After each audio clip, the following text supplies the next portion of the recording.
Last Friday, people gathered at Temple Shalom Emeth in Burlington to remember a dark day in human history and to reaffirm to each other and the community that such a thing can never be allowed to happen again. The gathering was to remember Kristallnacht, the night of broken glass, and to acknowledge its 80th anniversary.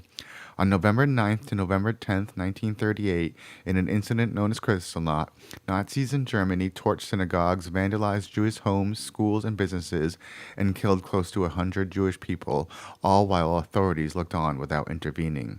Kristallnacht was followed by additional economic and political persecutions of Jewish people and is viewed by historians as part of the Nazi Germany's broader radical policy and the beginning of the final solution and the Holocaust.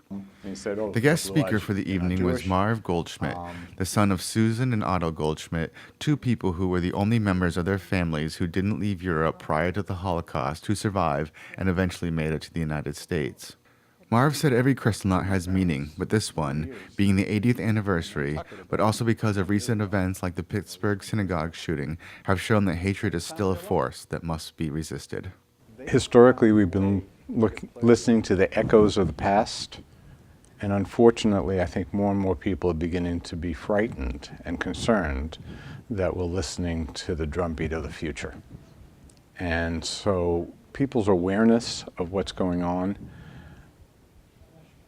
based on history, based on understanding what we have done to each other in the past, and understanding that we can stop these things, that we're empowered, is really what I think this year is about.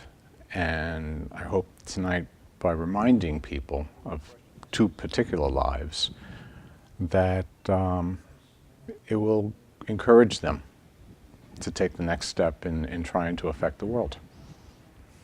During his talk, Marv showed an artifact that was a powerful reminder of what his parents went through, his father's Auschwitz-issued shirt, complete with a number Nazi Germany gave him and tattooed onto his arm.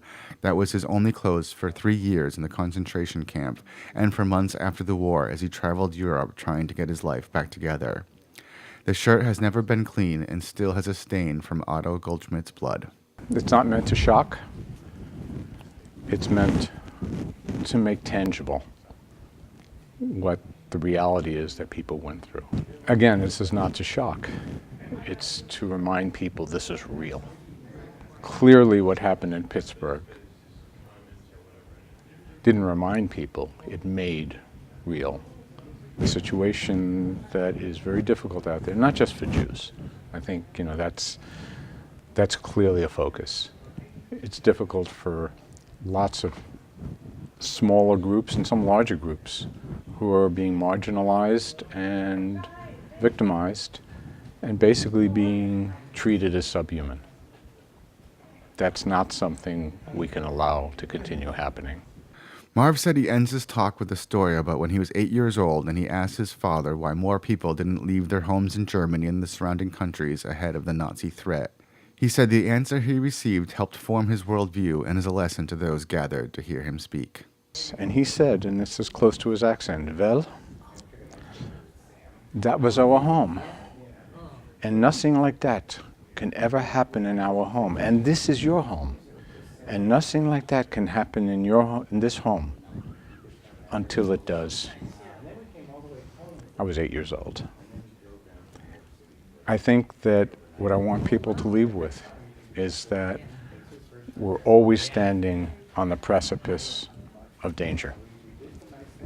We do that with the environment, we do that with lots of things, but now we're doing it against each other, again. And we shouldn't be the frog in the lukewarm water. We should be aware of what's going on and be the frog that jumps out of the boiling water. At Temple Shalom Emeth, I'm BNEWS Director Rich Hosford.